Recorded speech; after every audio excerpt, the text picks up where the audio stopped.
Hello, my dear students. কি খবৰ তোমালোকৰ? আজি মই আকৌ আহি গ'লো The Sound of Music or Part 2 to লৈ The Shehnai of Bismillah Khan. So yeah, let us begin with the video.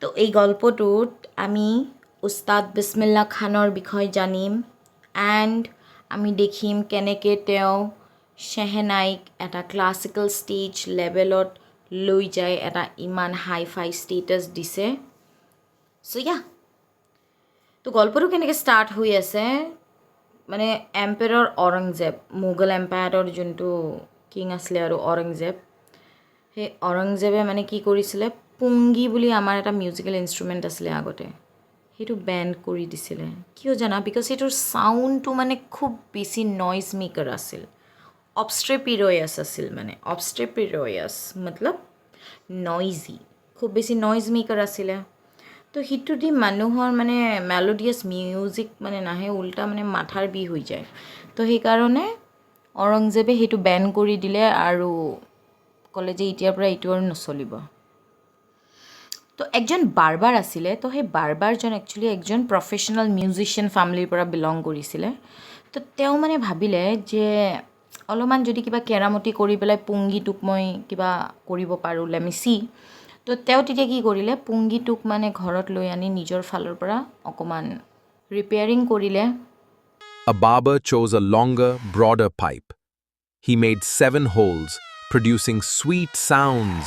ঠিক আছে তো সি মানে এটা বাঁহৰ মানে ষ্টেম এটা সেইটো সি আনিলে ব্ৰডাৰ এণ্ড লংগাৰ চাইজৰ আনিছিলে সেইটো পুংগীত কৰি অকণমান ব্ৰড আছিলে আৰু সেইটো তাতে মানে 7টা হোলছ বনাই দিলে এণ্ড যেতিয়াই মানে তুমি মিউজিকটো মানে বজাবা মুখেদি বজাব লাগিব তেতিয়া মানে যেতিয়াই তুমি ফু মাৰি আছা তেতিয়া মানে কি কৰিবা ক্ল'জিং আৰু অ'পেনিং যে আছে না সেই হোলছবিলাকত you have to press it with your finger tips and তেতিয়াত মানে কি হৈ আছিল খুব soft and melodious sound produce হৈ আছিলে তো তেওঁ কি কৰিলে সেই বাৰ্বাৰজনে সেই ইনষ্ট্ৰুমেণ্টটো লৈ পেলাই ঔৰংজেবৰ ৰয়েল কোৰ্টত আহিলে আনি পাই পেলাই দেখালে বস্তুটো এণ্ড বজাই যেতিয়া শুনালে তো ঔৰংজেবে মানে দেখিলে যে ৱাও এইটোৰ চাউণ্ডটো বহুত মেলোডিয়াছ হয় খুব বিউটিফুল চাউণ্ড হয় তো তেওঁ মানে তেতিয়া এইটোক as a instrument musical instrument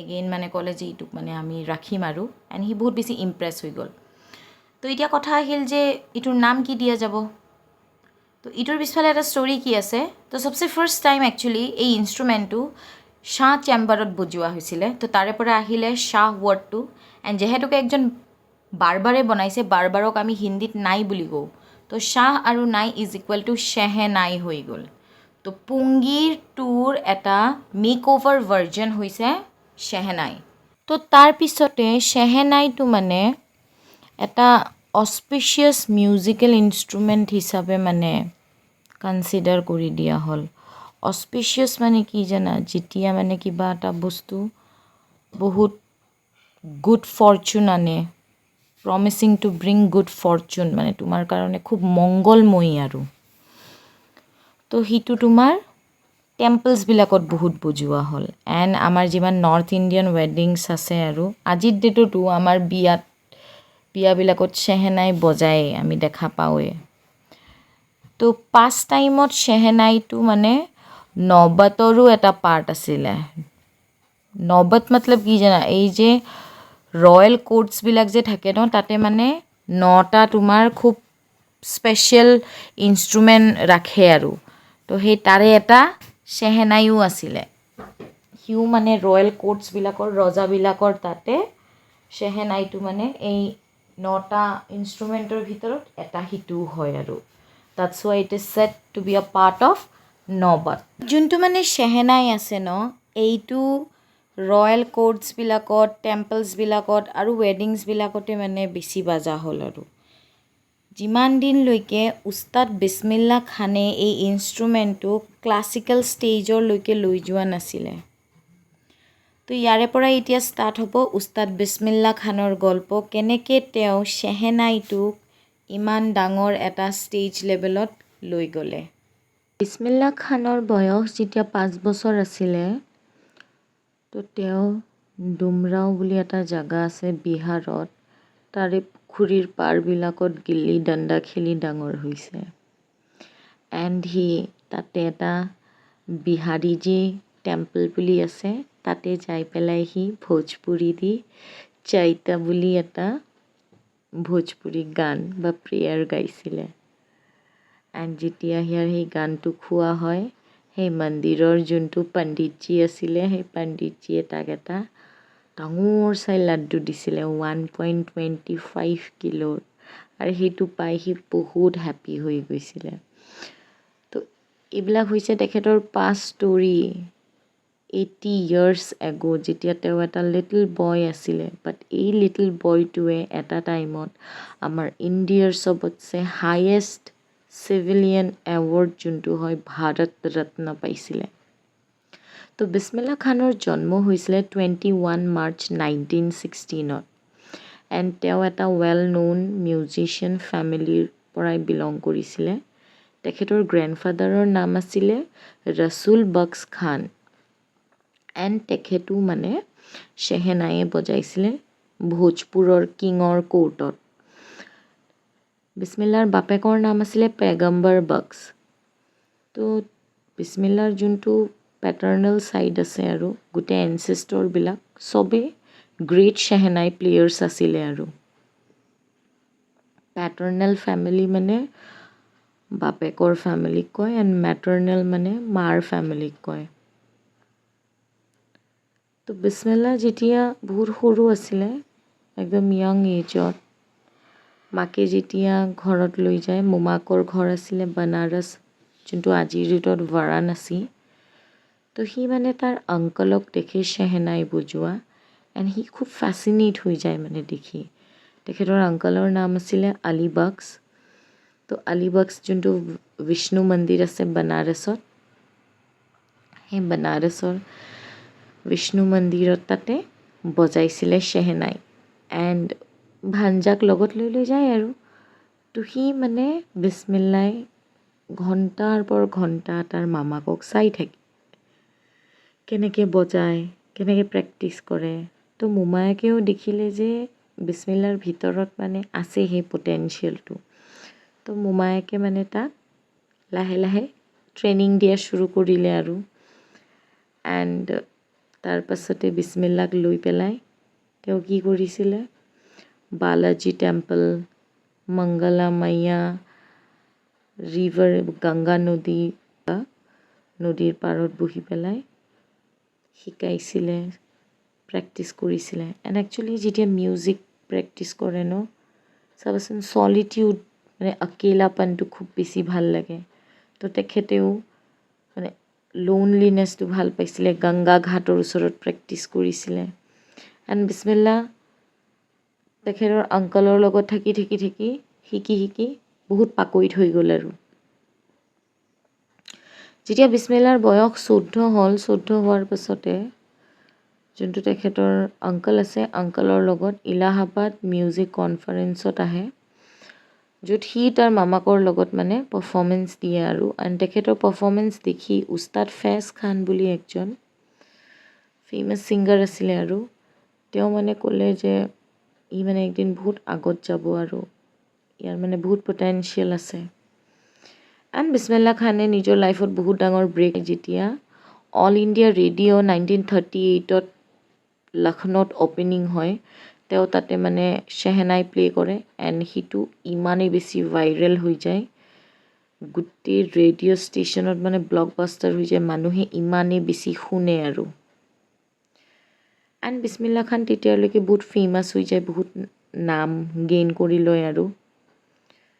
and 15 August 1947ত যেতিয়া আমাৰ ইণ্ডিয়া ইণ্ডিপেণ্ডেঞ্চ পায়, তো বিছমিল্লা খান ৱাজ দ্য ওৱান যোনে নেকি ৰেড ফৰ্টত বহি পেলাই গোটেই ইণ্ডিয়ান অডিয়েঞ্চৰ কাৰণে ৰাগ কাফি বজাইছিলে তেখেতৰ শ্বেহেনাই দি।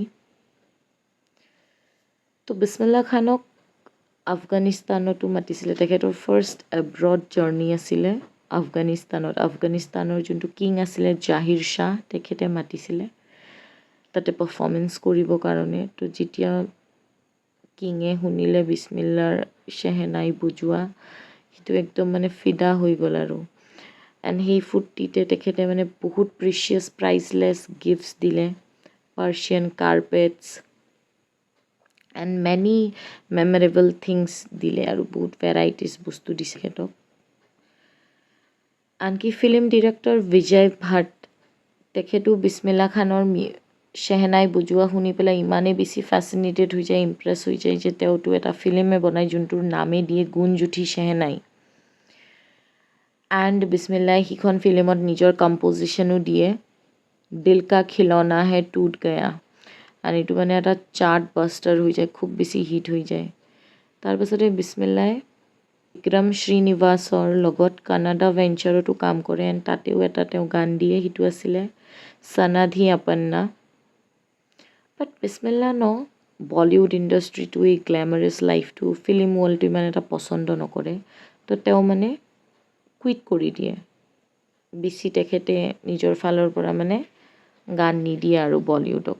তেওঁ মানে কয় যে ইমান গ্লেমাৰাছ ৱৰ্ল্ডটোত পচন্দ নকৰে, ইমান কেমেৰাৰ আগত থকা তেখেতে পচন্দ নকৰে, তো তেওঁ সেইকাৰণে বাদ দি দিয়ে।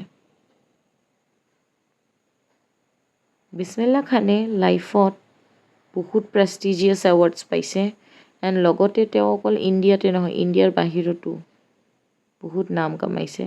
And he was the first Indian to be invited to the prestigious Lincoln Center hall in United States of America.